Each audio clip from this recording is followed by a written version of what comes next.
视频分享视频以及视频观众进入到主播直播间的各位家人们、各位老铁们、各位新朋友们、各位老朋友们，大家晚上好！聚焦国际热点，关注身边生活。大家好，这里是御林军61军团直播间的现场，我是大家的军团长，也是主持人苏林啊。每天晚上5点半准时在直播间跟大家相见，开启轻松愉快的夜晚啊。明天咱们放假，今天是咱们本周的直播最后一天，然后也非常欢迎啊，有很多这两天有非常多的新朋友来到咱们直播间，对不对？所有的新朋友给我扣波1，没有加粉丝团咱们加波粉丝团，好不好？然后咱们不废话啊，今天咱们直接开始聊了。第一个话题呢，就是这两天很多人在私信当中问我，就是有人问我呢，我就得聊一嘴啊，因为这两天确实咱们也提过，说法国那个战斗机相撞这个事儿，确实是个大事儿啊，但是很多人呢没有看清楚它的本质，有很多疑点。家人们，你知道法国的战斗机，上一次出事儿的时候是什么时候吗？就它跟美国战斗机还不一样，法国战斗机出事儿吧，家人们确实也有过啊，但是好长时间都没有了。上一次的时候，兄弟们是10几年前啊，10几年前法国去干阿富汗的时候出现过啊，出现过这个事故，而且你说巧不巧呢？就当时出现那个事儿，跟这次啊这两个事儿是将近几乎是一模一样的事故。轰炸任务结束，2架飞机哐当就撞一起了。那么问题来了，家人们，就这次2架法国的战斗机相撞，跟12年前的那次到底有啥区别？这次是不是意外？还是说真的有一些疑点大家没注意到啊？这个事大家一直在关注啊，也是这两天大新闻了，咱们来聊一聊。第二个事儿什么呢？就是现在俄乌很奇怪，有没有发现家人们，现在网上说啥的都有，就包括电视上演啥的都有，然后各种都是官方的大媒体报的信息，但是就感觉不一样。就有人说呢，这边啊说这个乌克兰这边呢大部队干过去了4万人，现在呢说入侵到了俄罗斯境内的1.2万个乌军和北约士兵，说那个已经被干死了啊，有这样说的，对不对？另外呢，还有人说是现在乌克兰呢已经占了得有1100公里的地方，然后呢已经搞了一个叫什么军事管理的什么什么机构了，然后还有人说是什么这个就包括英国不同意风暴阴影，但是挑战2号已经干过去了。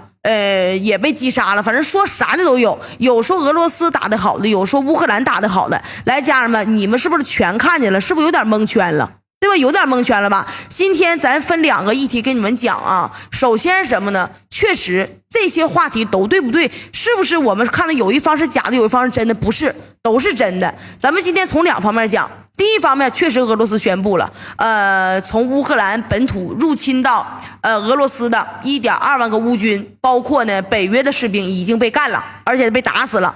而乌克兰也报喜了，说打爆了一个俄军的轰炸机，俄军说是意外坠毁，但是确实是乌军干的啊，一个俄军的轰炸机被干下来了，并且已经在库尔斯克州呢，确实啊这件事是真事儿，已经建立了一个叫军事管理局，乌克兰建的啊。里外里呢就是想要最后谈判的时候拿这个地方，拿库尔斯克来换乌东4州，但是根本不可能，对吧？所以说现在是谁在撒谎？有没有人在撒谎？我可以明确告诉大家答案，没有人在撒谎，都是真事儿啊。另外还有个消息什么呢？就是英国决心亲自下场要援助乌克兰了。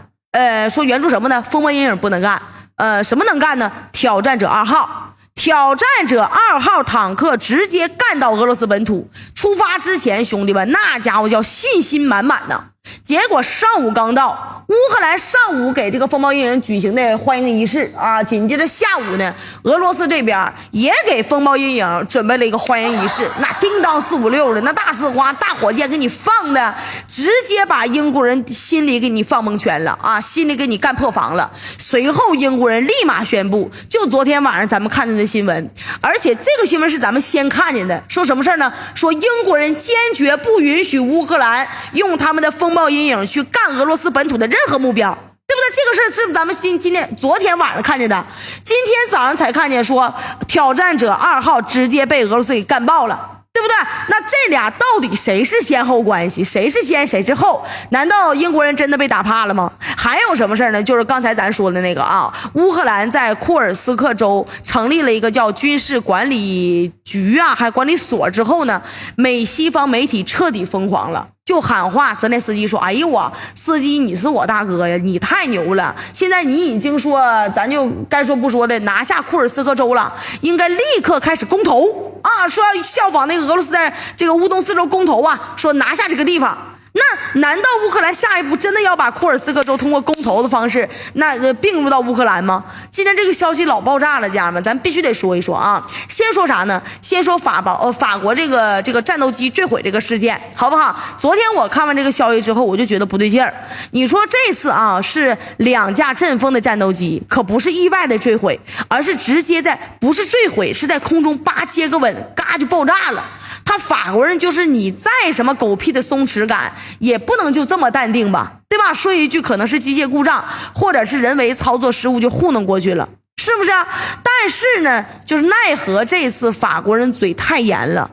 我查老半天，我说实话，我昨天查一天，我压根儿没查着，所以说昨天我就没细说。但是昨天晚上我下播的时候，我就无意间啊，我就刷，啪我就刷着了，说这次啊，法国2架战斗机直接在空中接吻这个事儿没有那么简单。我特意去查了一下整个的事情的经过。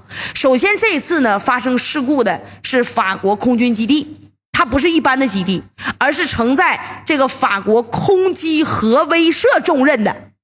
什么概念？空中干的核武器就在这个地方，懂吧？就是这些战斗机能够承载这些核武器干到上空，然后去干爆任何一个国家的。这个基地叫什么呢？叫做圣迪济耶空军基地。那么这个基地距离这个叫什么黎巴嫩巴黎多远呢？只有200公里。而且这个基地啊，之前还负责对国外的军事行动，比如说针对马里了，针对那个什么利比亚呀，这些空袭的任务。其次这次出事的地方呢，新闻播报只说了一句在法国的西北部，对不对？但是咱们实际查了一下，好家伙了，家人们，这次坠毁的地方那都已经快到英国的北海附近了啊！我们再集合上一次啊，法国人也是出现这种事故嘛，差不多一样的。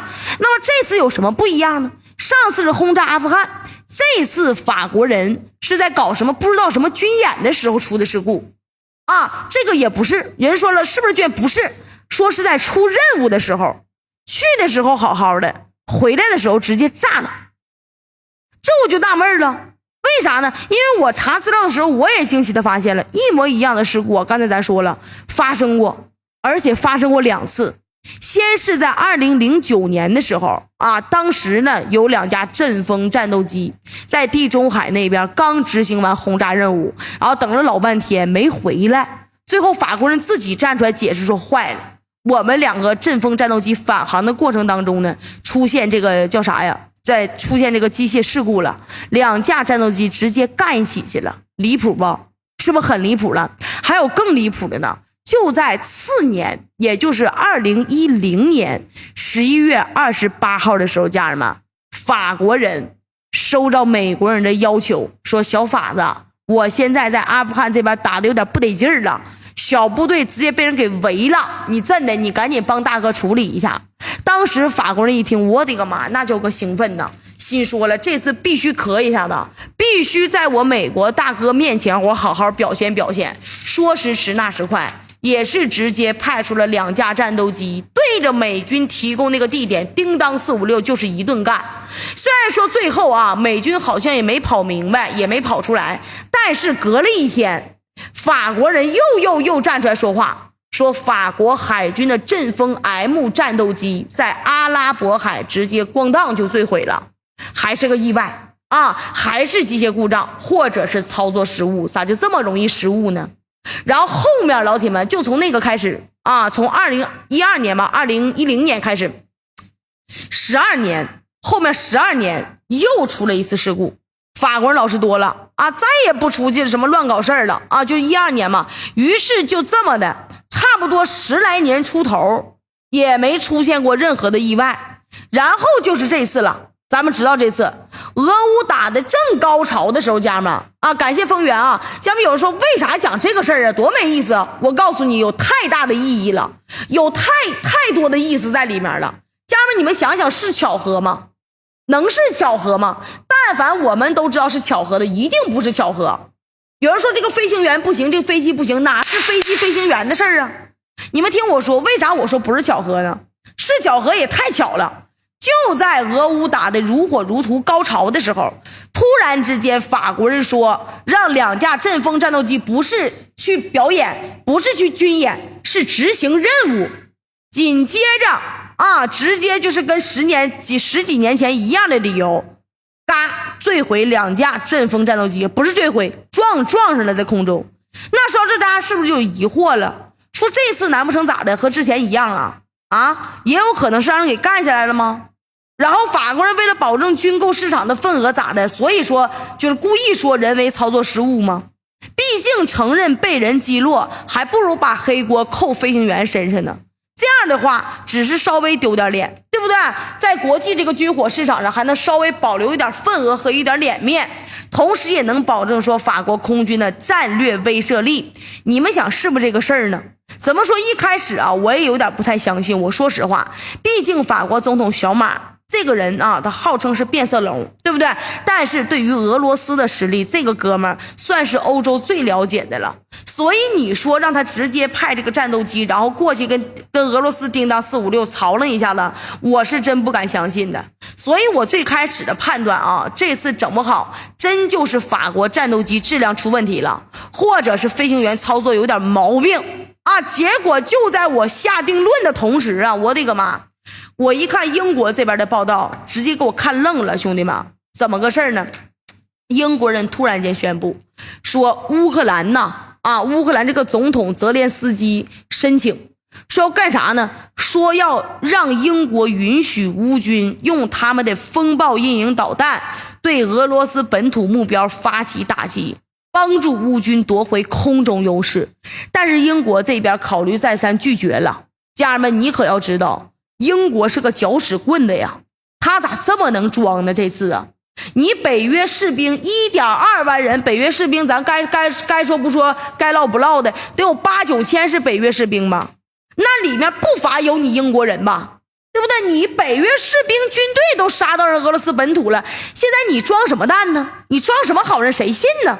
但是一看俄乌战场最新的一个报道，我跟你们讲，最起码家人们这次英国人说不让乌军用风暴阴影导弹去干俄罗斯任何目标，他是认真的，他是真心的。比如说为啥呀？这就得说俄乌战场今天最新的报道了那真是群魔乱舞，兄弟们，主打一个离谱。俄罗斯国防部是这么说的，说从乌军入侵到现在，俄罗斯完成了单日最大击杀，苏34战斗机叮了光了疯狂投弹，直接弄死了乌军将近2700来号人，还有的报道说弄死了4000人，已经近一半了，并且乌军2个团都已经直接团灭投降了这是俄罗斯那边报的。但是乌克兰这边呢更狠，先是喊话说把俄军有一架图22 M3 逆火轰炸机直接给干槽了，干落了，然后又宣布攻占库尔斯克重镇苏贾，这个事是真的。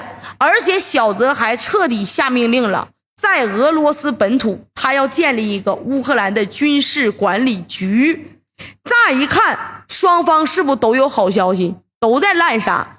那么说到这儿，是不是咱家所有老铁们都得纳闷了，说这到底啥情况是不是俩人都在那吹呢？这玩意儿我告诉你我特意去查了一下，这次两边说的都是真话，都没吹至于这种都在赢的局面到底咋发生，就看着表面新闻全都赢了，俄罗斯赢了，乌克兰也赢了，就这种画面怎么能实现呢？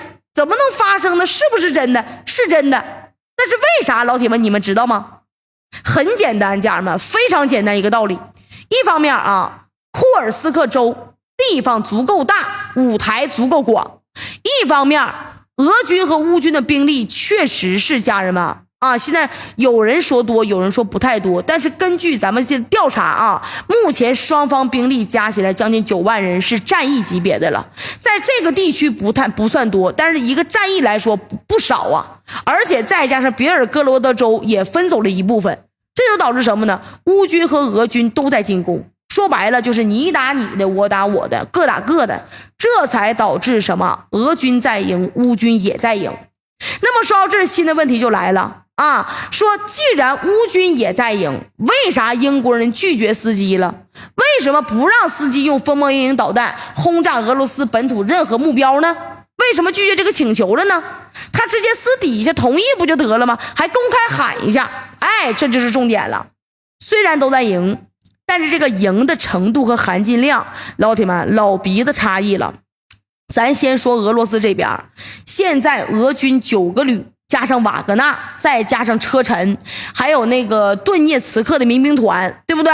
将近得有4万人出击还有人说什么朝鲜过来了1万人，但是呢我没查着我没查着。本来都已经基本上阻止乌克兰的攻势了，结果老铁们看完这个情况，美国都疯了，英国人也疯了。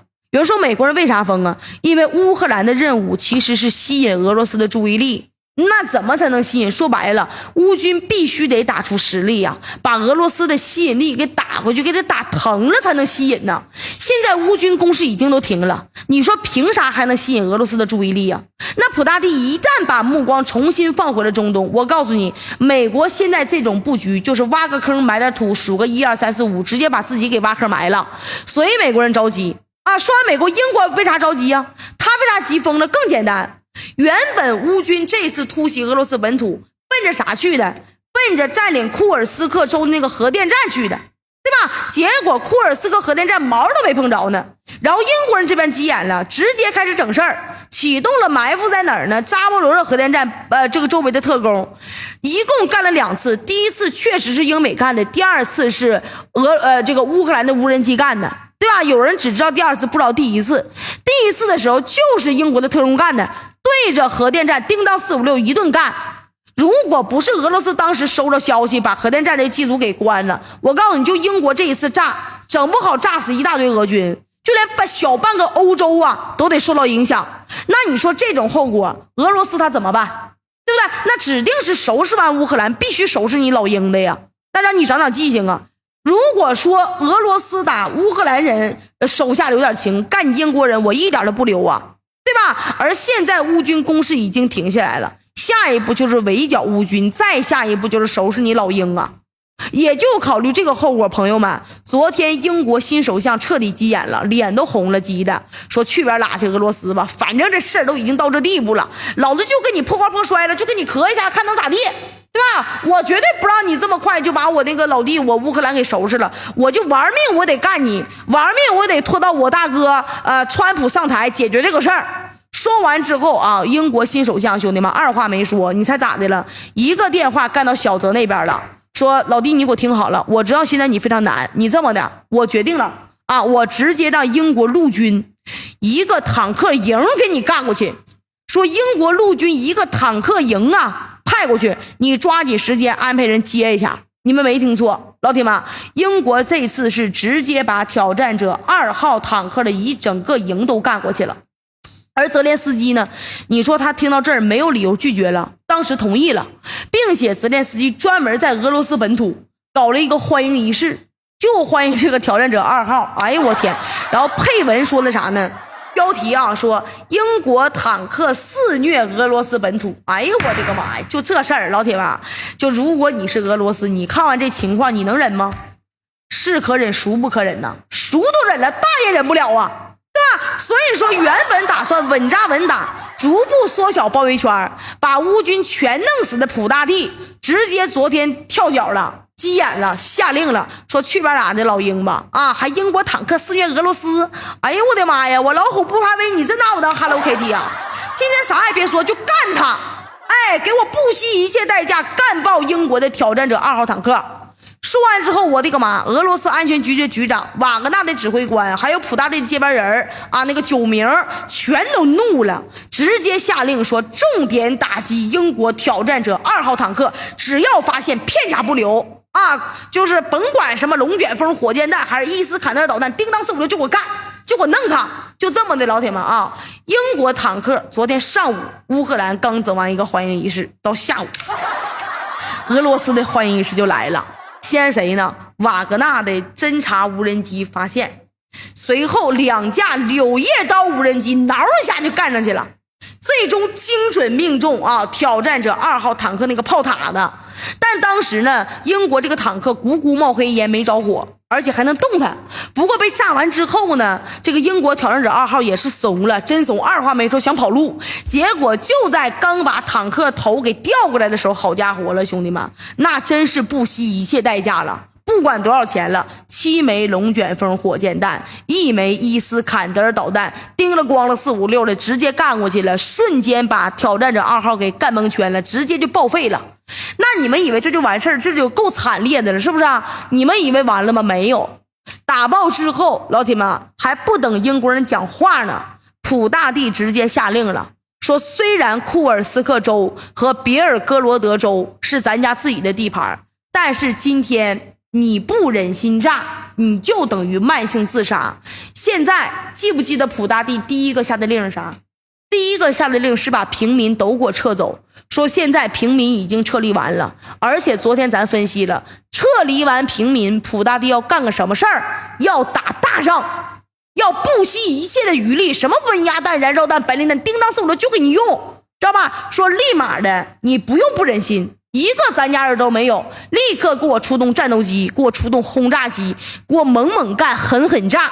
哎，也就因为这么一条命令，兄弟们，我的个妈呀！2700个乌军咋死的？就是这么死的，直接被干死。还有两个团当场团灭，直接投降。然后就是俄罗斯国防部直接宣布了，说从乌军那边入侵到现在，已经干死了乌军加上北约部队整整1.2万人，还说剩余的人距离死期也快了。说完这事儿，搞笑的就来了。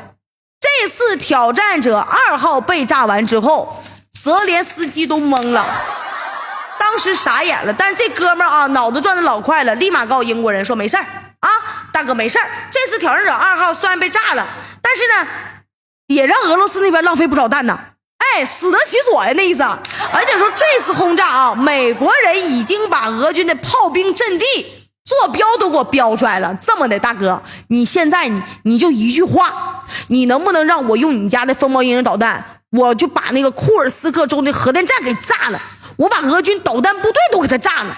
那你说，如果你是英国人，你听完小德说这话，你敢答应不？你肯定不敢呢。但是我估摸英国人也不是真心想拒绝的。为什么呢？你们可以想一下，英国明明可以私下里拒绝，为啥他非得要大张旗鼓让国防部公开宣布啊？说白了，英国现在就是提前把自己嫌疑给洗掉，说给俄罗斯听的，说给全世界听的，对不对？这样的话，回头俄罗斯真出点什么意外，那啥都不好说了，你找他找不着啊，对吧？你们想是不是这个事儿？你说英国人就这么彻底认怂，我不信。这搅屎棍子这个名，我估摸他不是白叫的。这次他坦克刚到俄罗斯本土，上午到下午秒杀了 double Q、trouble Q 了都，对吧？那英国人肯定咽不下这口气，所以才要公开拒绝小泽的，然后偷着摸的绝对得搞事儿。不信咱就等着看。然后说完俄罗斯这边，咱别急呀，咱们再反观乌军这边啊。乌军咋赢的呢？说出来我老想笑了。美国人原本一看说英国都派出去一个挑战者2号坦克营作战了，心说了这不管咋地了也得有个说法啊。结果上午过去，下午直接让俄罗斯大导弹给炸了。而且就因为英国人和乌克兰太能装，搞什么欢迎仪式，把俄罗斯给激怒了，导致普大帝叮咣4、5、6一顿干，直接击杀乌军数量一下从4000人干到了12000人。这对于美国来说它不是逆风，那是龙卷风，那直接是绝境了。现在苏梅州已经彻底被俄军给切断了，你再想大部队增援是完全不可能的了。所以说美国人这么一看说坏了，你要再这么搞下去，那不等于彻底完蛋了吗？不行啊，我必须补救一下。然后美国人干了个什么事儿呢？他直接找法国了，你知道吧？美国人找的法国，说英国明面上说不允许风暴鹰人导弹干俄罗斯本土，但是这哥们儿已经跟我承诺了，私下承诺他一定得出手的。那风暴阴影是你俩一起研制的呀，你这么的，这次呢我来指挥你们英法一起联合空军行动，给俄罗斯来一把大事儿，给他上活，帮着咱老弟，帮乌克兰减轻一点压力。小马听完这个话我跟你说啊，就是以我对他的了解，他一定想拒绝。可问题是什么呢？前段时间马克龙搞什么政府改革，现在不是他一个人说的算了，这就导致啥呢？美国人稍微一忽悠，法国还真就得这么整。然后离谱他妈给离谱开门的事就来了，法国的战斗机刚从机场起飞没一会儿，好家伙，2架飞机雷达直接失灵了。你猜咋回事？来，所有老铁们猜，这事我不往深了讲。2架飞机的雷达直接失灵了，彻底被压制了。这叫什么战？这叫电子战吧，对吧？就这么的，这次法国的飞机还没飞出陆地呢，直接就相互咣就撞上了，直接爆炸了。反而是英国的2架战斗机啥事儿没有。为啥？因为英国人之前已经被同样的套路折磨好几次了，这次一发现不对劲儿啊，2架飞机驾驶员挠挠跑，瞧叫唤跑，光速返航，这才躲过一劫。哎，那你们以为这是最离谱的了吗？老铁们，我告诉你，不是最离谱的，这还不是呢。你们想，美国人原本寻思让法国跟英国帮他添油加醋的烧把火，现在这俩哥们啥也没干成，结果法国2架战斗机给干爆炸了。这对于俄罗斯来说简直是扬眉吐气呀！那美国怎么可能善罢甘休呢？啊，然后你们猜谁出手了，家人们？你们可以猜猜谁出手了，你们绝对不会猜到。沙利文，家人们，有人想到了没？我就说小沙这人你就得注意啊！这哥们一瞅俄乌这个局势，他马上讲话了，说现在乌军这个攻势停了是没错，但是停下来也搞事儿，戳俄罗斯心窝子的方法我们也有。哎，老邓和奥斯汀一说这话，说哎呀你别卖官司了，你赶紧的吧，你快说你什么想法。然后沙利文就直接讲话了，说现在吧，乌军除了距离库尔斯克核电站比较近，他现在距离俄军的空军基地也很近呢。我查了，俄军这次轰炸除了苏34以外，还有几架图 22M3 逆火轰炸机也出来了，直接出手啊，炸了俄罗斯几架轰炸机，先闹出点动静，然后直接让乌克兰在苏甲成立一个叫什么呢？叫军事管理局。你甭管这个军事管理局是不是管理空气，你就让媒体大肆宣传，你把假的说成真的，俄罗斯就必须得处理，他得要脸要面子。到那个时候，乌军拼死抵抗，这事就成了。哎，我的个妈！我一早上起来我就说啊，今天不是这好早起来啊，我就说我沙利文这个货是必须得咱们真正注意的人。那你看，就这么一通计谋，我跟你说真有点说法。也就因为这，昨天乌军对着俄罗斯的几个空军基地叮当456一顿干，保守估计最起码得干了90次啊！最后终于是炸了一架图 22M3 逆火轰炸机。就是今天俄罗斯说他自己坠毁那个，其实确实被乌军给炸了。与此同时，乌克兰的军事管理局确实成立了，在苏甲成立的，说苏甲现在已经彻底沦陷了啊，沦陷给乌克兰了。而且泽连斯基还自由发挥了呢，搞了一个临时的什么中央管理机构，说白了就是把俄罗斯这个镇子按照乌克兰领土来算了。哎，虽然说这个事儿看起来是不是搞笑，但是经过美西方媒体这么一宣传，我的个妈，威力老大了，大到什么程度你们知道吗？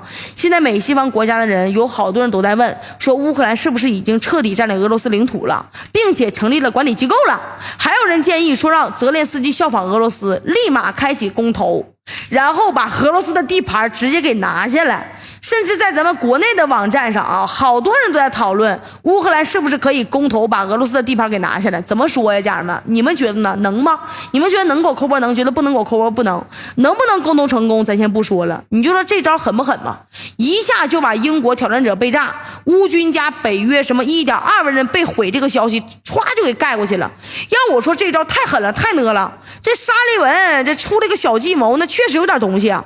同时也得感慨一句，家人们啊，美西方媒体这个话语权确实有点牛了。那咱把话说回来了，可能有些老铁就会问说，苏啊，按说这乌克兰都已经攻下那个库尔斯克1100多平方公里的土地了，而且还喊话说已经占领80多个据点，据说是85个，我不知道现在有没有往上涨啊，说是85到86个，我忘记了。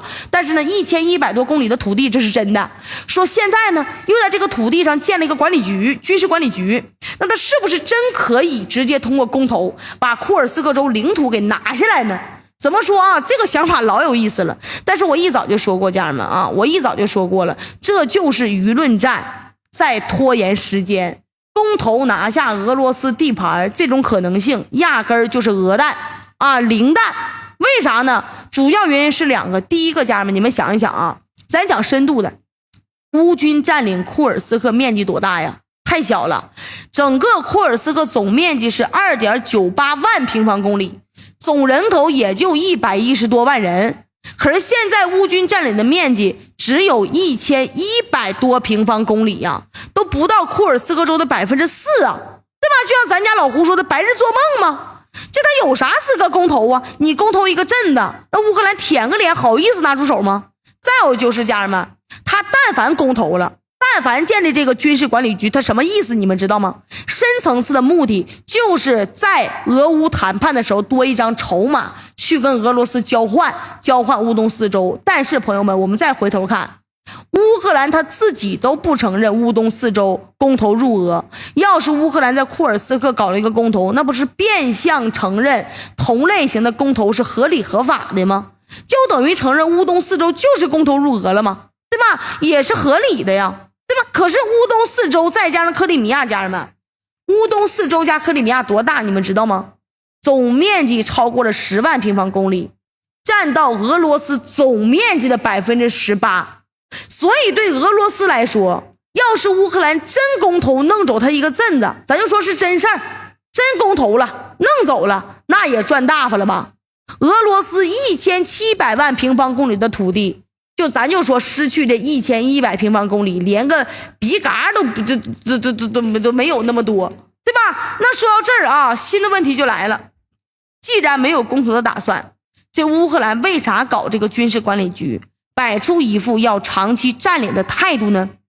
这个就太简单了，说白了，刚才我说的增加谈判筹码，就像当时抗美援朝战争的时候一样的啊，在东方大国美国包括朝鲜和谈的时候，美国频频对志愿军控制区发起攻击啊。最早美军想打到三八线以北，对吧？抢占一大片土地，以胜利者的姿态结束朝鲜战争。但是呢，遭遇到失败了，于是美军缩小目标，说我要占领一个山头。这个山头当时不就上甘岭吗？可结果什么呢？美军付出惨重的这个伤亡之后，还是失败了。最终美军被迫妥协，接受三八线为界，结束了朝鲜战争这个现实，对不对？但是俄乌战争的差别在于什么？乌军闪击库尔斯克，兄弟们成功了。这个事儿说大也大，说小也小，这是乌军手里面最大的一个筹码了，朋友们啊！你别看面积很小，却是俄罗斯的本土啊，这就是普大帝绝对不能接受的结果了。普大帝的偶像是谁呀？那是彼得大帝。你要是丢了库尔斯克这个部分的土地，那就变成什么失败者尼古拉2世了，对吧？那怎么办呢？只有2个办法。第一，武力夺回啊。说实话，家人们啊，武力夺回确实挺难的。为什么呢？因为现在乌军和北约的部队挺多，有一个报道我不知道是真假，说现在部分区域乌军主力部队的兵力是俄罗斯的5倍，精锐部队是俄罗斯的5倍，导致俄军打得非常艰难。俄军一侦察，立马直接开始狂轰滥炸，短时间之内对乌军也造成了近万人的死伤，这也是真事儿。但是乌军剩余的人越少，俄罗斯发现就越难呢，对吧？就跟潜伏在中东地区的恐怖分子是一样的，太难处理干净了。而且苏梅州现在说实话还没有完全被俄罗斯给拿下来，这也就意味着什么呢？乌军还可以继续偷摸往里送人，不送大部队，小股部队搞偷袭行不行？那就更难搞了，对不对？直接就成了欧洲的叫什么？欧洲的库尔德武装了啊！那除了这个办法，还有一个办法叫做土地置换。武力不好弄了，那普大帝如果还想快速解决，最好的办法直接拿地盘换地盘呗，对吧？但怎么置换呢，家人们？这1100平方公里的土地能换回乌东多少的土地呢？可以说对等置换几乎是不可能的。原因很简单，乌克兰知道自己靠谈判拿不回全部的失地，但是俄罗斯却是一寸都不能丢啊！如果确保拿回全部的库尔斯克失地，怎么能确保呢？只能拿下乌东越来越多的土地去换。原来可能是1:1，现在可能变成2:1，未来可能变成5:1，甚至变成10:1。这个数字就得看俄乌双方接着打，看谁能扛得住。越是虚弱的一方，家人们需要出让的利益就越大不过这个方法虽然目前对乌克兰有利，但是泽连斯基肯定是要拒绝的。为啥你们知道吗？因为他从一开始把炮灰送到俄罗斯本土，就不是替自己办事儿的，主要是替美国分担中东压力的。如果这个时候他接受普大帝土地置换，那美国人得气死，都棺材板里都得跳出来。所以怎么说呢？还得打。俄乌这个事儿不是简简单单一个星期就能解决的，还是得打。现在俄乌这边的事儿已经达到最高潮了，俄罗斯喊话说要收拾1.2万的乌军，但是乌克兰呢也喊话说你收拾归收拾，我拿下你俄罗斯苏甲重镇，我还把英国挑战者2号给干过来了。而且今天你俄罗斯的叫什么图22 M3 逆火轰炸机直接让我给干爆了，也是确确实实发生的事儿了吧，对吧？所以说双方现在家人们是各自在自己的眼前打出优势，就看接下来大毛二毛准备怎么样去面对大决战了。然后说完这个，老铁们，咱们再说回你们非常关心的事儿。老铁们，说什么事儿呢？说中东这边的事儿。今天全球有2大赌徒一个是内塔尼亚胡，兄弟们，他不仅个性喜欢赌，更是必须要赌。我跟你们讲，内塔尼亚胡和其他西方政客是真不一样的。其他政客如果输了，大不了辞职不干了，对不对？找个企业上班去了。但是内塔尼亚胡一旦输了，等待他的那叫清算呢，那叫去死啊！而现在内塔有了最好的赌博的土壤，就是谁呢？以色列。以色列分裂的一塌糊涂，现在几十个政党即便是内塔做总理，也是搞了一个勉勉强强占多数席位的执政联盟，所有的政党都在互相拆台，就在以色列。但是有一个共性，就是什么呢？军国主义，朋友们，支持疯狂的屠戮巴勒斯坦，支持采用激进的策略对抗伊朗。所以说内塔就要不断的赌，不断的赌要把战争延续下去，朋友们，要把中东的事给搞大。内塔找的对象是谁呀？他找的对象就是伊朗。拉法攻打不下来了，以色列就去炸伊朗。真主党袭击以色列，以色列就骂伊朗。胡塞武装袭击以色列，以色列就要去干伊朗。只要国内反对派指责内塔尼亚胡软弱无能，只要内塔觉得自己声望开始下降，他马上就去炸伊朗。即使不炸也得说炸，说炸了伊朗之后，内塔尼亚胡自己的声望就扳回来了。事实上，内塔搞了一个稳赢的牌面如果伊朗不还手，朋友们，那内塔的声望越来越高。如果伊朗还手了，好吗？美国大概率下场，内塔刚好趁势把战争给扩大了，中东爆发全面战争，借助美国的手全面削弱伊朗，而自己就可以大权独揽成为战时的总理你们别觉得不可能，我们觉得不可能，因为我们站在上帝的视角。我告诉你，现在以色列就是可能的。以色列人他看不明白其实内塔原本胆子非常非常小，他本来是不敢赌的，但是背后真正的大赌徒给了他信心你知道他背后的大赌徒是谁吗？兄弟们，背后的大赌徒是谁？内塔背后的大哥是川普。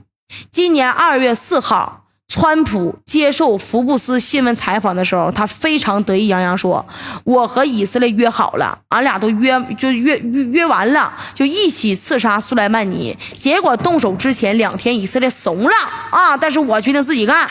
那以色列为啥怂呢？因为以色列认为，如果敢刺杀苏莱曼尼，伊朗100%会强烈报复，中东将会爆发全面战争。我们说过了如果真打的话，以色列有核弹都没用，因为这个国家，今天我还跟我朋友讲，我朋友说还问我呢就他玩意儿那伊朗啥时候干呢？我说伊朗为啥要干呢？兄弟们呢，就打到现在了，你们这还是这句话，你们看看4度试水，对不对？你们再看看论持久战，伊朗为什么要干？你们以为伊朗真没动手吗？这美军基地叮当456天天被干，叙利亚的伊拉克，我就问你，叙利亚凭什么支棱啊？那被干了几十年了，为啥他支棱起来了呢？现在呀，对不对？如果真打的话，以色列有核弹有800个亿，1万个都没有用，以色列毫无纵深可言。那重炮咱就不说，500个火焰弹叮当456干他，重炮导弹干他从西边打到东边，从北边打到南边，废了，地球从此无以色列。而伊朗这边老铁们，无论是土壤、土地面积还是人口数量，碾压你嘎啦哈子给你碾稀碎。所以说那塔不敢赌，但是兄弟们，他有大哥呀。川普下定决心了，你老弟你跟我啊，咱就赌 all in， 对不对？就下注。2020年1月3号，美国直接把苏莱曼尼给干了，那全球震惊啊！所有人都骂坏了，那美国太缺德了，对不对？而且太蠢了。99%的媒体当时认为什么呢？说伊朗必然报复你。特朗普说你们放心吧，伊朗不敢啊，伊朗啥也不是。最后结果大家都知道了，特朗普赌赢了，不到1%的机会，愣让他给驳了。但是兄弟们，你大爷可不是原来的你大爷了，白云已经不是原来的白云，黑土也不是原来的黑土了。